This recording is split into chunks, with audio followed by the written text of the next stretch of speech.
ULMWP gelar pra-KTT2 untuk jaring masukan dan konsolidasi. Hasil pra-KTT2 ULMWP Januari 24, 2023 pra-KTT2 ULMWP.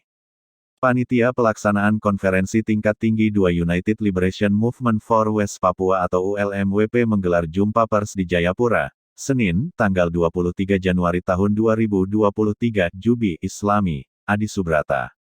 Jayapura, Jubi Pertemuan Prakonferensi Tingkat Tinggi atau pra-KTT2 United Liberation Movement for West Papua atau ULMWP telah terlaksana sejak 19 hingga tanggal 22 Desember tahun 2022.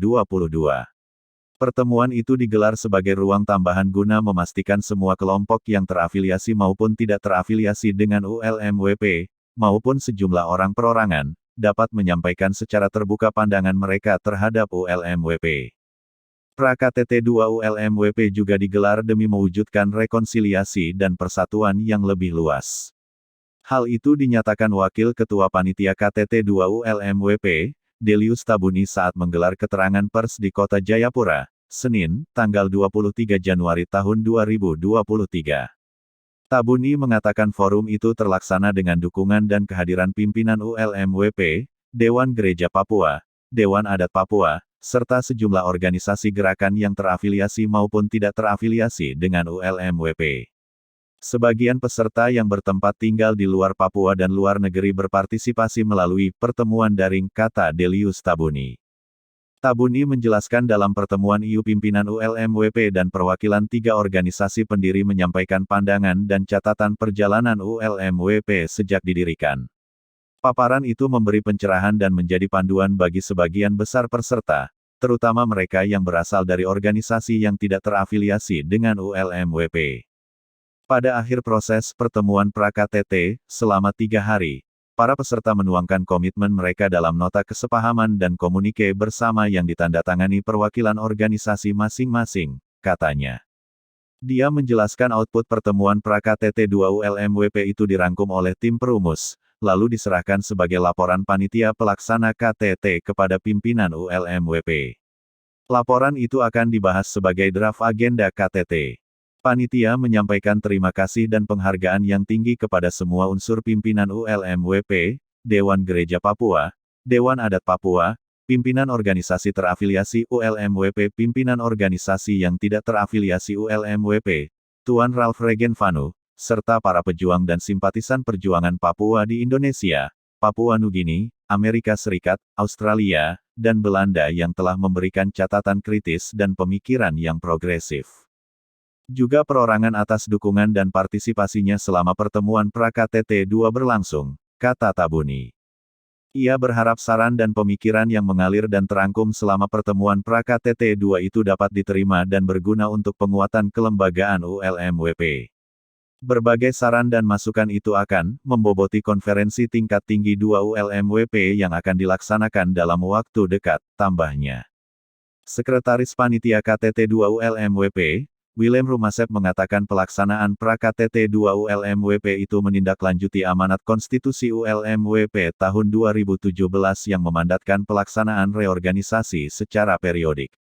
Pelaksanaan pra-KTT2 bertujuan untuk menghimpun pandangan politik, pendapat, saran dan kritik terhadap kinerja ULMWP periode berjalan, untuk menjadi agenda pelaksanaan KTT2 periodik ULMWP.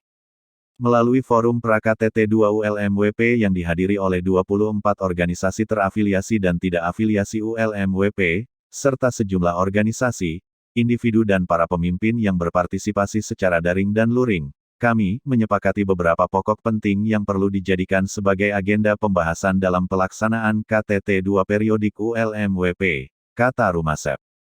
Pokok pikiran yang disampaikan dalam pra-KTT2 itu antara lain ULMWP harus diposisikan kembali dalam semangat persatuan yang menjadi jiwa dari Deklarasi Saralana tanggal 6 Desember tahun 2014 di Port Vila, Vanuatu.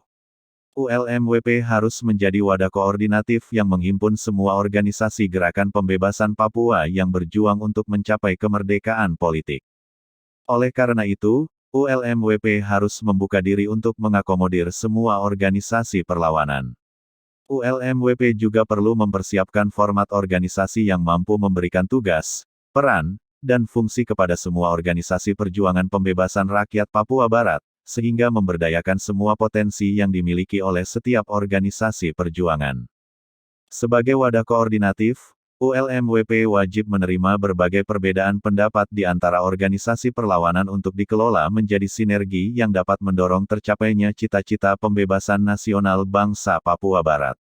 Perdebatan tentang berbagai format organisasi ULMWP wajib dipersiapkan secara bersama dan ditetapkan dalam forum konferensi tingkat tinggi sebagai mekanisme pengambilan keputusan tertinggi ULMWP, sesuai Konstitusi ULMWP tahun 2017. ULMWP secara konsisten terus membuka diri untuk merangkul seluruh kekuatan perlawanan orang Papua Barat yang tersebar di tanah air Papua Barat, diaspora dan pertahanan, sehingga menjadi entitas perjuangan pembebasan nasional bangsa Papua Barat. ULMWP membentuk tim perumus bersama panitia KTT 2 untuk mempersiapkan hal-hal terkait pelaksanaan KTT 2 ULMWP. Selain itu, ULMWP berkomitmen untuk mendorong keinginan bangsa Papua Barat untuk memperoleh status keanggotaan penuh dalam Forum Melanesian Spearhead Group atau MSG. Aplikasi keanggotaan penuh MSG itu telah diajukan pada 2015. Untuk pelaksanaan KTT 2 nanti akan dilakukan di Vanuatu sebagai tempat pendirian ULMWP. Sedangkan untuk waktunya, akan dikomunikasikan lagi setelah berkomunikasi dengan panitia lokal di Vanuatu, kata Rumasep. KTT 2 ULMWP akan dihadiri puluhan orang dari perwakilan 24 organisasi yang telah ikut dalam proses pra-KTT tersebut. KTT 2 ULMWP diharapkan bisa memastikan persatuan dan rekonsiliasi semua faksi gerakan pembebasan Papua. Ketua I-Legislatif ULMWP dan Interim Ketua WPNCL, Menase Tabuni menambahkan KTT ULMWP nanti akan menjadi forum mekanisme keputusan tertinggi dari organisasi. Mestinya harus terjadi di 2020, namun karena pandemi COVID-19 sehingga harus mundur. Sedangkan tujuan dari pra-KTT nanti adalah inisiasi panitia untuk melaksanakan keputusan KLB tanggal 27 November tahun 2020 tentang rekonsiliasi yang lebih luas, kata Menase Tabuni.